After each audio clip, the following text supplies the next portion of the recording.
আজকে আমি একটা আদরি মাছের রেসিপি নিয়ে হাজির হয়ে গিয়েছি। ভাবছেন মাছ আবার আদরি হয়?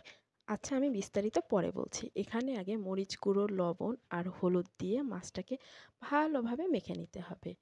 আসলে এটা বেলে মাছ। বেলে মাছ তো খুব নরম হয়, এই জন্য একে আমি আদরি মাছ বললাম। আর বেলে মাছটা একটু সাবধানে না রান্না করলেই কিন্তু ভেঙে যাওয়ার চান্স থাকে। মাছটাকে মাখিয়ে নিয়ে একটা প্যানের ভিতরে তেল দিয়েছিলাম। তেলটা গরম হয়ে আসলে একে একে মাছগুলোকে আমি সোনালি করে ভেজে নিচ্ছি। একটু বড় সাইজের বেলে মাছগুলো কিন্তু আমি ভেজে রান্না করতেই পছন্দ করি, আপনারা চাইলে কাঁচাও রান্না করতে পারেন। তারপরে আমি প্যানের মাঝে একই তেলের ভেতরে পেঁয়াজ কুচিটা দিয়ে খুব ভালোভাবে ভেজে নিতে হবে। একদম বেরেস্তার আগ মুহূর্ত পর্যন্ত ভেজে নিতে হবে, পুরোপুরি বেরেস্তা করার দরকার নেই। দেখতে পাচ্ছেন স্ক্রিনে।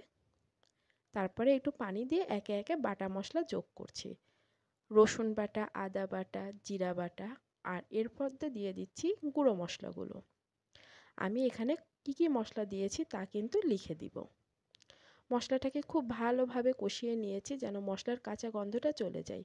তারপরে দিয়ে দিচ্ছি আগে থেকে ভেজে রাখা মাছগুলো। মাছগুলোকে দিয়ে কিন্তু খুব বেশি নাড়াচাড়া করা যাবে না, একটু আলতো হাতে নেড়েচেড়ে দিয়ে দিচ্ছি ঝোলের জন্য পানি। এই যে বলেছিলাম না এটা আদরি মাছ, একটু কিন্তু এমন তেমন হলেই মাছগুলো ভেঙে যাবে। একটু হালকা হাতে নেড়ে চেড়ে আমি কিছুটা দিয়ে দিব এখন কাঁচামরিচ কুচি। কাঁচামরিচটা দিয়ে একটা ঢাকনা দিয়ে আমি এখন ঢেকে দিচ্ছি পানিটা টেনে আসা পর্যন্ত। এরই মাঝে কিন্তু পানিটা টেনে এসেছে। এখন আমি ঢাকনাটা তুলে দিয়ে দিচ্ছি ভাজা জিরার গুঁড়ো। ভাজা জিরার গুঁড়াটা দিয়ে আমি কড়াইটা দুলিয়ে একটু মিশিয়ে নিচ্ছি। তারপরে আমি একটা বাটিতে পরিবেশন করে নিয়ে নিলাম। গরম গরম ভাতের সাথে কিন্তু খেতে বেশ লাগে।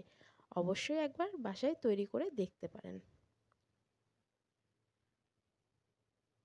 আমার বাসায় কিন্তু এই বেলে মাছটা সবাই পছন্দ করে।